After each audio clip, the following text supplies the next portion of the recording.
Praise the lord.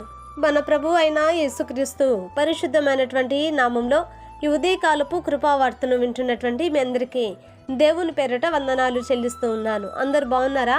మరి పూట ప్రభు మనకిచ్చినటువంటి వాక్యాన్ని మనము పరిశుద్ధ గ్రంథంలో చదువుకుందాం. ద్వితీయోపదేశకాండము 30వ అధ్యాయము 9వ వాక్యాన్ని మనం చదువుదాం. ద్వితీయోపదేశకాండము 30వ అధ్యాయము 9వ వాక్యాన్ని మనము చదువుకుందాం. నీకు మేలగునట్లు నిన్ను వర్ధిల్లజేయును. హల్లెలూయా. నా దేవుని బిడ్డలారా, ఈ యొక్క వాక్యంలో ఆఖరి మాటను నేను చదువున్నానండి.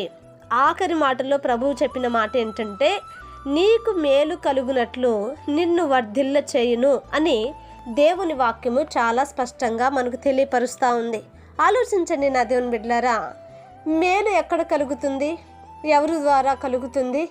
మరి మేలు చేసే వాళ్ళు ఉన్నారా, లేకపోతే కీడు తలపెట్టే వాళ్ళు ఎక్కువైపోయారా అని మనం ఆలోచిస్తే మేలు చేయవారు లేరు, ఒక్కడైనాను లేరు.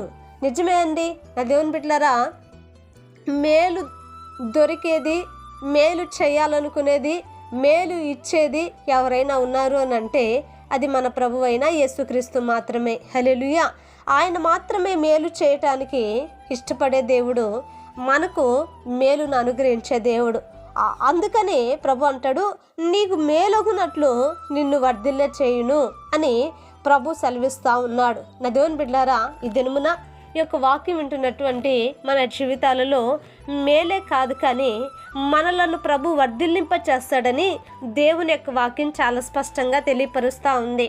నా దేవుని బిడ్డలారా, మన యొక్క వ్యాపారమైన, మన యొక్క ఆరోగ్యమైన, మన యొక్క కుటుంబ వ్యవస్థ అయినా, ఆత్మీయ జీవితమైన ప్రతి విషయంలో కూడా మనము వర్ధిల్లాలి.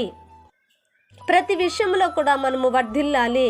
కనుక మనము మేలును, అలాగనే మన జీవితంలో మనము వర్ధిల్లే అనుభవమును మనము కలిగి ఈ యొక్క దినమంతా కూడా నా దేవుని బిడ్డలారా, ఈ వాగ్దానమును పట్టుకొని మనం ప్రార్థించినప్పుడు ప్రభు నిశ్చయముగా మనకు మేలే కాదండి, మనలను, మన కుటుంబాన్ని, మన యొక్క ఆత్మీయ జీవితాన్ని ప్రభు వర్ధిల్లింపచేస్తాడు. హల్లెలూయా. ఒకవేళ చేతి పని వర్ధిల్లట్లేదండి, మా ఆత్మీయ స్థితి వర్ధిల్లట్లేదండి అనుకుంటున్నావేమో, వర్ధిల్లింపజేసే దేవుని దగ్గర మొరపెట్టు. ఆయన నిన్ను, నీ కుటుంబాన్ని, ప్రతి విషయాన్ని కూడా ఆయన వర్ధిల్లింప చేయనుగాక. హల్లెలూయా. ప్రార్థన చేద్దామండి. మహాపరిశుద్ధుడైన మా తండ్రి, కృపగలిగిన దేవానికి వందనాలయ్యా. ఇదిగోనైనా ఈ ఉదయ కాలమందు నా ప్రభ మీరు మాతో మాట్లాడినందుకే నీకు స్తోత్రాలు చెల్లిస్తున్నాను. అవును ప్రభా, నీకు మేలుగునట్లు నిన్ను వర్ధిల్ల చేయును అని నైనా మీరు సెలవిచ్చారు. ప్రభా, మీరు వర్ధిల్లింపచేయండి, మేలుతో నింపండి, హృదయం మేలుతో నింపబడాలి. ప్రభా, ఈ వాక్యం విన్న ప్రతి వారిని మీరు ఆశీర్వదించునైనా, దీవించయ్యా, కృపనివ్వయ్యా. అన్ని విషయాలలో మీరు కాపుదలగా మీరు ఉంచి నడిపించమని యేసు నామమున అడిగి వేడుకొంచున్నాము తండ్రి. ఆమేన్. Praise the lord. దేవుని కృప మీకు తోడై ఉండును కాక.